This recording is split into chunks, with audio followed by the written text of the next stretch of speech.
Welcome, metal enthusiasts, to episode 2 of Fixing the Grammys. If you were with us last week, Jimi Hendrix was the big winner.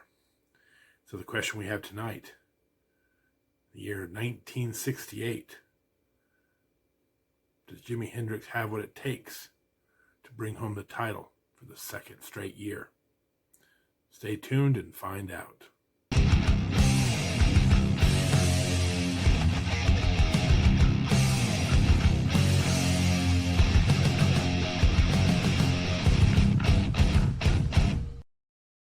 Welcome, metal enthusiasts, to episode 2 of Fixing the Grammys.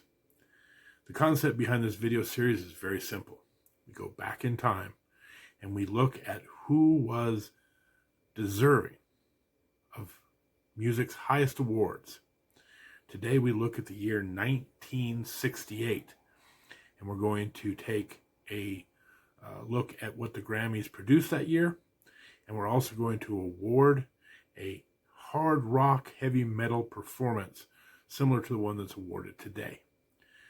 So without further ado, we will start looking at the 5 nominees in 1968. But before we do that, if you haven't already, hit the like button, subscribe to the channel. We're going to be putting out, videos every week as we go through the years, fixing all of the injustices that the Grammy Awards have done over the years. You don't want to miss a single episode. So subscribe, you'll get notified for future episodes. With that being said, let's get to the 5 nominees. 1968 for the best hard rock heavy metal performance.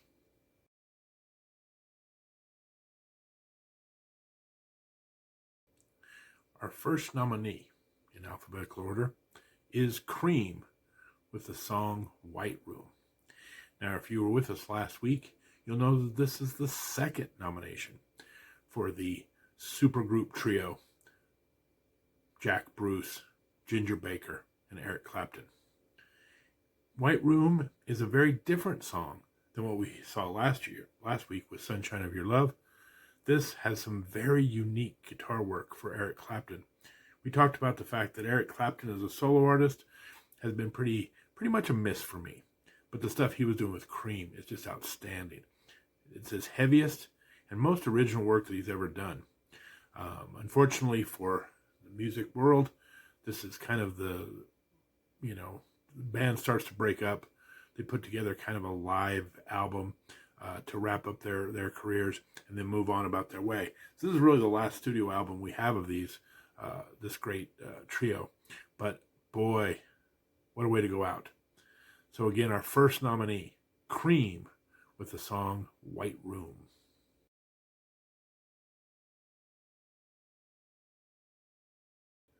Our second nominee tonight is the legendary Iron Butterfly and their song Inagata da Vida. Now, if you purchase the album or the CD, you'll know that Inagata da Vida checks in at a whopping just over 17 minutes. It is an epic song with complete with a drum solo right in the middle of it. Fantastic. I think it's funny that when this album was released, they wanted to, of course, get this great song out on the radio. So they made a sliced down version of this that runs just under 3 minutes. That's a lot of chopping. Kind of loses the effect of the song when you literally take 14 minutes out of it. But it became a huge hit. One of in fact, many people consider this song to be the single hit for Iron Butterfly, often known as a one-hit wonder from the 60s decade. Now, funny story about this song. The original intent for this song was in the Garden of Eden. But when the singer and the guitar player presented this song to the band, he was a little bit drunk. Maybe more than a little bit. He was sloshed. And so all the band could make out of it was Inagata da Vida. And that's what they went with. That's what stuck. So, in the Garden of Eden, Inagata da Vida, I guess it all worked out in the end.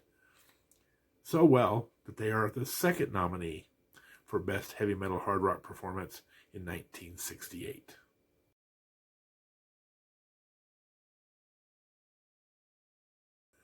Our third nominee, the Jeff Beck Group, with the album Truth. Now, if you watched our Aussie Top 10 tribute a few weeks back, you'll know that I am a huge mark for the great, the legendary Jeff Beck. Of course, Jeff Beck, much like we talked about with Eric Clapton last week, came from the Yardbirds. So we have Eric Clapton nominated, we have Jeff Beck nominated, two Yardbirds going head to head.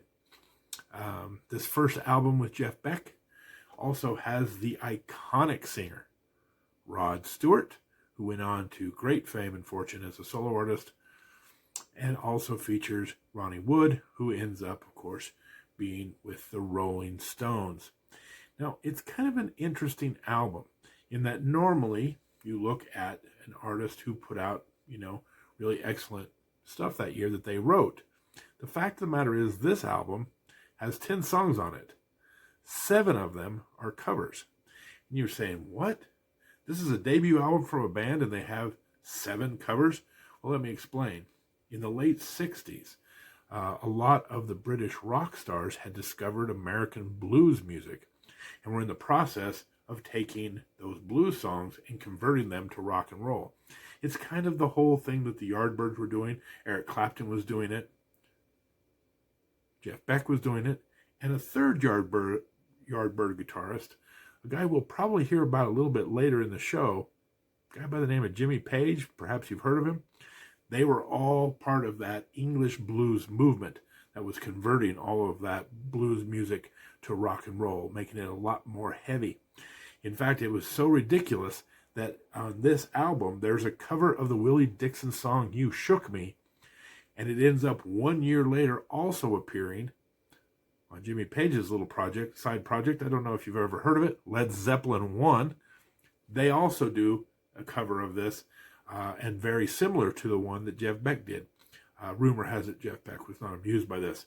So there was a lot of this going on. So I don't necessarily want to ding this album for it being not all original content.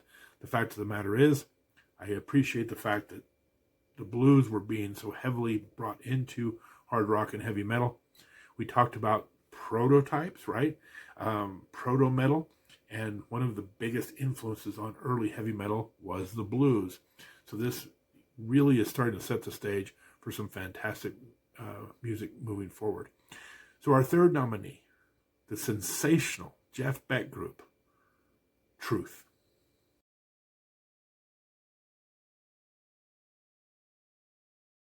All right, all rise, for the defending champions are in the house. Our fourth nominee, the Jimi Hendrix Experience, with their album, Electric Ladyland. Now, similar to what we talked about with Cream, this will be the final Jimi Hendrix studio album, unfortunately.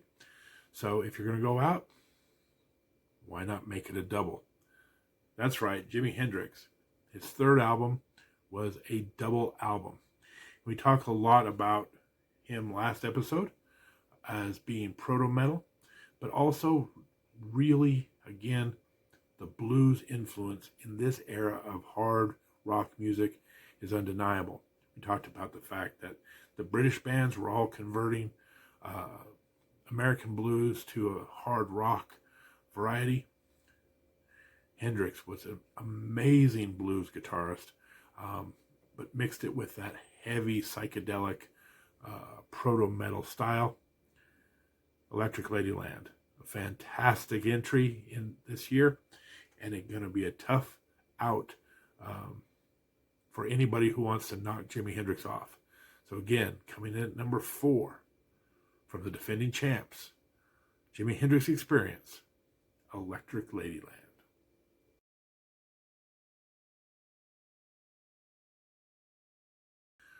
All right, our fifth and final nominee, Steppenwolf, with this classic song, Born to be Wild.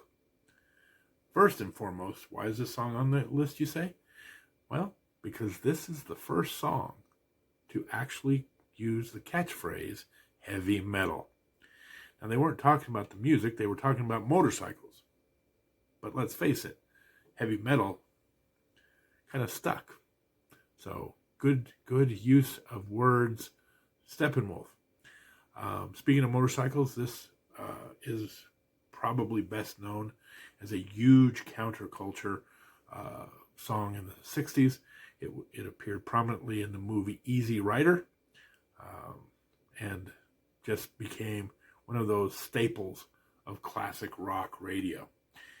Steppenwolf is our final nominee, but before we get to the winner, I do want to mention a couple of interesting honorable mentions. First honorable mention, this is the first time we really see Deep Purple on the list. They had a hit single that year, Hush.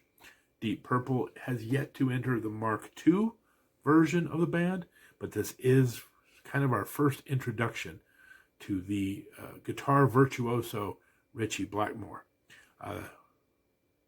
Spoiler alert, you will see, much like we've been teasing Jimmy Page showing up later on in our episodes, you will be hearing a lot from Senor Blackmore. And another big hit and a song that almost made this list, Summertime Blues by Blue Cheer. Now, I alluded to this in the first episode. There are some people who want to say this was the very first heavy metal album, song, group, Blue Cheer, Summertime Blues. Rolling Stone recently put out a top 100 heavy metal songs of all time and included this song in the list, and also alluded to the fact that it is considered by some, incorrectly I will say, the first heavy metal song as well. Some people consider the Jeff Beck album that we nominated also as the first heavy metal album. I want to go on record here to say I disagree with both of those. I think we're still in the hard rock proto-metal era, and we will not see the first true heavy metal until 1970. But here it is, Summertime Blues. For those of you who consider it heavy metal, it comes in this year. Just as an honorable mention, not as a nominee, but a strong contender. We almost put it in there. Anyway, enough side tangents. And the winner is...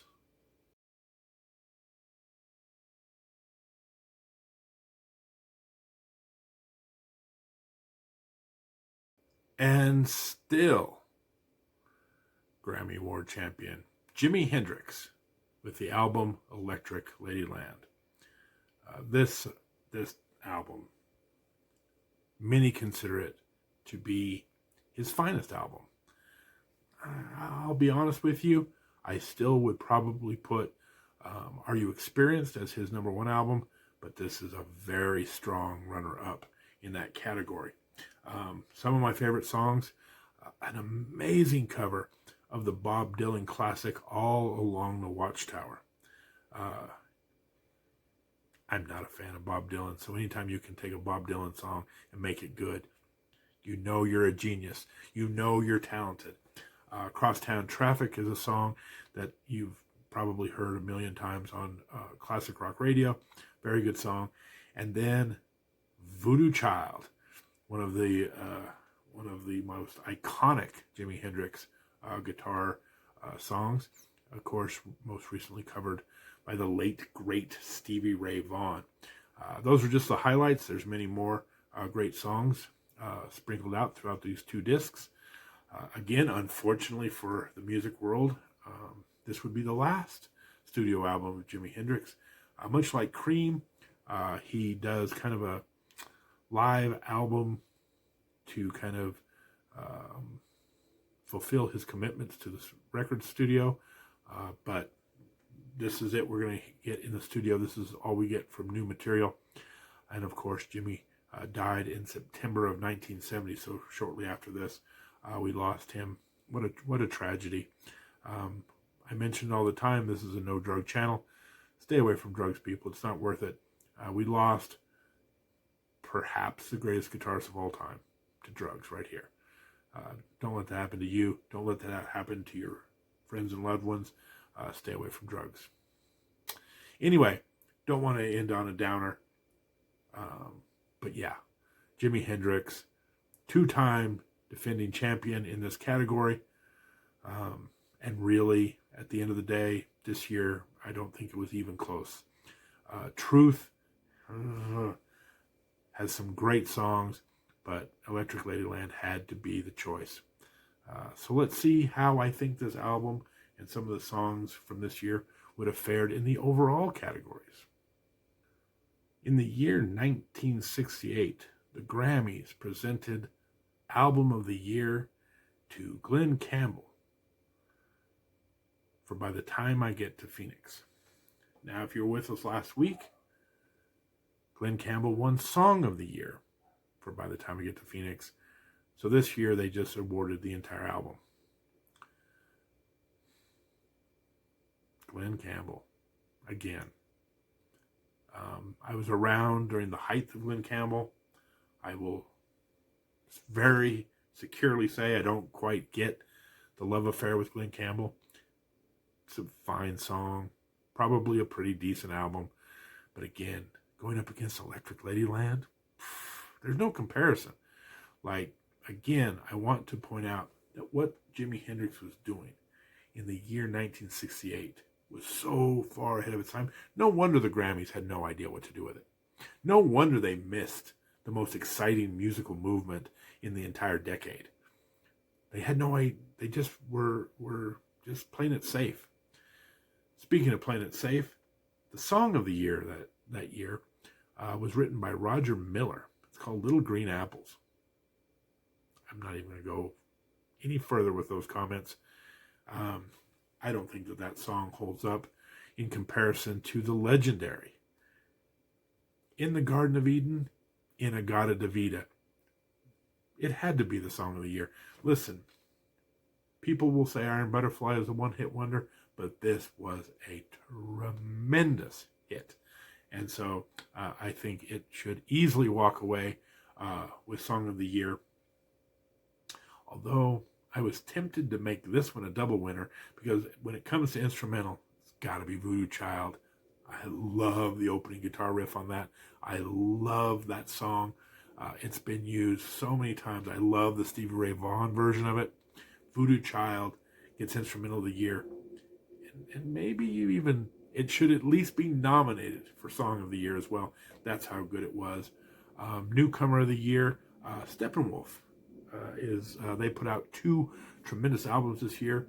We talked about the song Born to Be Wild off their debut album, but they also had a second album which featured another big hit of theirs, Magic Carpet Ride. So Steppenwolf, I think, is the choice here for Newcomer of the Year. The Grammys gave that one to the author of the Christmas song Feliz Navidad, Jose Feliciano. Jose, like my entire youth growing up in New Mexico, we would sing Feliz Navidad. Really good singer, really good songwriter. But again, when you look back over the decades, I think Steppenwolf's record speaks for itself. I think they should have won Newcomer of the Year. Interestingly enough, and I found this fascinating, there was a nomination for Cream right here in 1968. Now, this is why I like to make fun of the Grammys. Cream is literally breaking up. They've put out now 3 albums, and the Grammys are just waking up. Oh, wait a minute. Eric Clapton and his crew are putting out some pretty good music. Let's make him Newcomer of the Year as they're breaking up. Nice job, Grammys. And finally, we get into Vocalist of the Year. I have a soft spot, of course, for Rod Stewart and with the work he was doing with the Jeff Beck Group. And so I'm going to nominate the sensational Shape of Things. So again, clean sweep for the hard rock, heavy metal teams. Big awards to Jimi Hendrix. Big award to Jeff Beck and his team. Another instrumental song that probably should be at least nominated, Beck's Bolero. If you haven't heard that, it is a signature guitar song for Jeff Beck. And anyway, again, I think the Grammys completely missed what was all the exciting stuff that was happening in 1968, and had, again, some kind of country singers like Glenn Campbell and Roger Miller. Not good, Grammys. The hard rock wins again. Well, that wraps up the year 1968. Once again, Jimi Hendrix, the big winner. But we also saw some really great stuff from bands like Iron Butterfly, Steppenwolf, and the Jeff Beck Group. Now, 1969 is going to be an interesting year because, again, unfortunately, Jimi Hendrix will not be nominated. His final studio album was this year. And Cream, who's been a nominee the past 2 years, is also breaking up and no longer producing any studio albums. So they're not going to be on the list next year or next week. So 1969, we're going to get a whole new slate of bands and artists. So we'll have to see. We're going to crown a new winner in the hard rock heavy metal performance. Some of you might even be able to guess who that might be. Some pretty good contenders coming up in 69. But if you don't know, you got to tune in and watch. And that's why you should subscribe to my channel, because we are presenting new content every week. You want to be alerted to when it comes out. You don't want to forget. And again, 1969 is going to be a fantastic, exciting episode, because we're going to get a whole new list of great artists, songs, and albums to review. So until then, this is the Metal Dude signing off. I will see you next Tuesday, 7 p.m. Mountain. Till then, take care.